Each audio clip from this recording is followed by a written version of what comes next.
In this lesson, we're going to return to Pliny the Younger's letter to Tacitus describing the death of his uncle Pliny the Elder. We're in Richard Lafleur's Wheelock's Latin Reader, and this is lines 169 on page 261, 169 to 171. We're just doing two quick lines here. So, excitatus procedet seque Pomponiano cederisque, qui per vigil la verant, nice long verb there, that's where the accent should be, reddit. In commune consultant introtecta subsistant an in aperto vagantur. Alright, so that's our Latin. Let's try to pull it apart. Excitatus. Well, this ending looks much like what we might expect from a first conjugation verb like amo amare, this atus, and indeed it is. It's from excito, or excito. Excite is obviously a derivative we have from this. So having been stirred, having been risen, because he was sleeping. This was, we're talking about Pliny the Elder, as often he is our unexpressed subject here. So that's Pliny the Elder, having been kind of awoken. He procedet. Again, we can kind of have a good English derivative from here. Proceeds, moves forward, goes out, goes toward people. And so we have the segue here, again, as always with the que enclitics. We want to put the and right before it. And we don't know what we're connecting here. Se does not work with procedet, so we could say that this is probably going to be connecting two different sentences, kind of clauses, phrases, two different verbs. So we have here our verb, Pliny the Elder is our subject. This is kind of an adjective modifying that subject. So we got subject verb, and now we're going to get subject verb again somewhere else. So we can look ahead. This is going to be our verb kind of clearly. Reddit, it's not just a website. This is from re plus do, dodare, to give. So this is give back, or kind of return. So we'll see what that needs. We have no good nominative here. This might be a nominative in what we see as a relative clause, but then that still can't necessarily be the nominative subject of this. It's probably going to be Pliny the Elder. So say, this could be either ablative or accusative, no way to know yet. We get Pomponiano, so that's a nice ablative or dative, potentially, and cederisque. So again, as always, that que means an and here. So to Pomponianus and others, or maybe by means of, we don't know if this is dative or ablative yet. Se could be ablative, but note that we don't really get a way of connecting se with Pomponiano. Remember that this que is right here. It's connecting procedet with reddit. So it seems like if it was an ablative where we had se, Pomponiano, and cederisque, we would need another et here, somehow connecting these. So let's keep working and see what we might do. Sometimes we can't just put together the meaning of the sentence from the grammar. We need to, or the grammar exclusively, we need to know the meanings of these verbs. So qui, this could be nominative, singular masculine or plural masculine. It's going to be nominative either way. And we go to the verb and we see this nt ending. So we know that this has to be our plural subject of the relative clause. And that's good. That's referring back to both Pomponianus and the others who were, so per vigila vera, vigil is the kind of core of this word, and we have vigils, that's an all-night kind of watch. Per strengthens that, so it's a real, thorough watch. So we have basically here a verb per vigilo, I'm somehow missing a per vigilo, to keep vigil, and then we know if that's a first conjugation verb like excito up here, our third principal part's going to end in avi, and if we have an erant at the end, this is kind of a past sounding thing on top of a perfect, so it's kind of a past perfect, that is a pluperfect. So this is a pluperfect indicative verb. So those who had kept watch all night. That's what qui per vigilant means. So having been woken, he proceeds and gives back, and then we need a direct object for a verb like do, and say is going to be a great direct object there. So this is going to be a direct object accusative. It is not an ablative.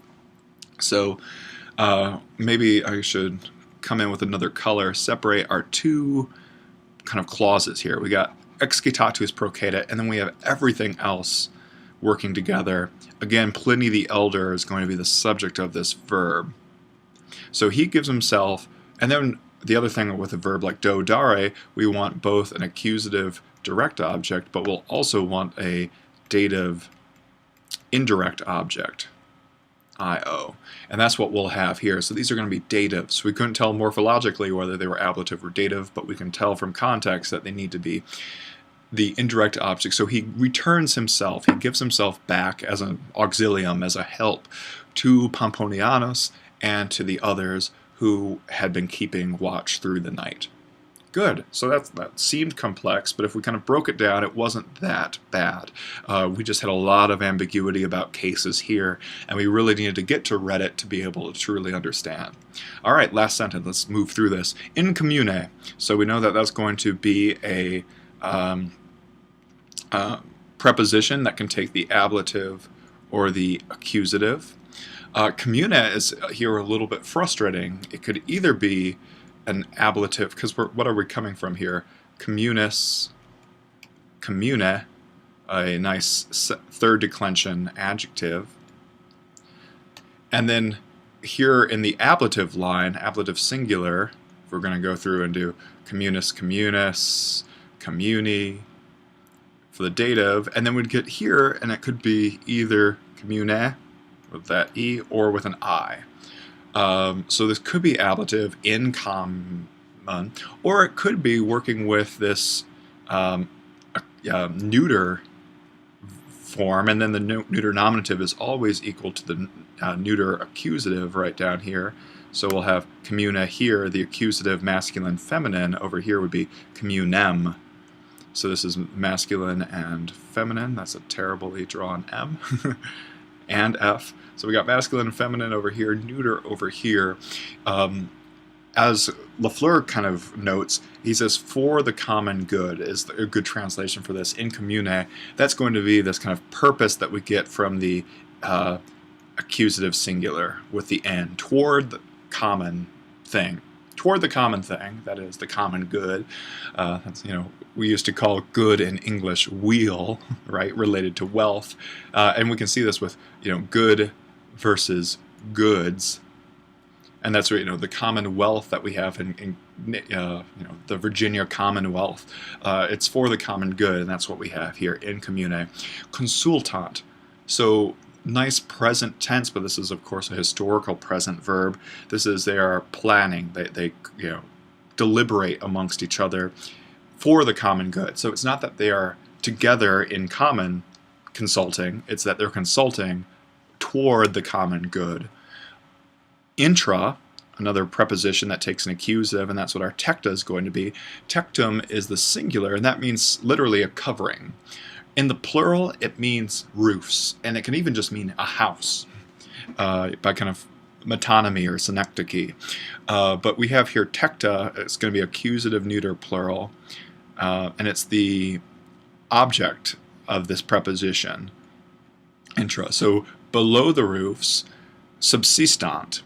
So Lafleur also helps us out here. This is to remain, to stay. They're subsisting. They're staying alive underneath the roofs.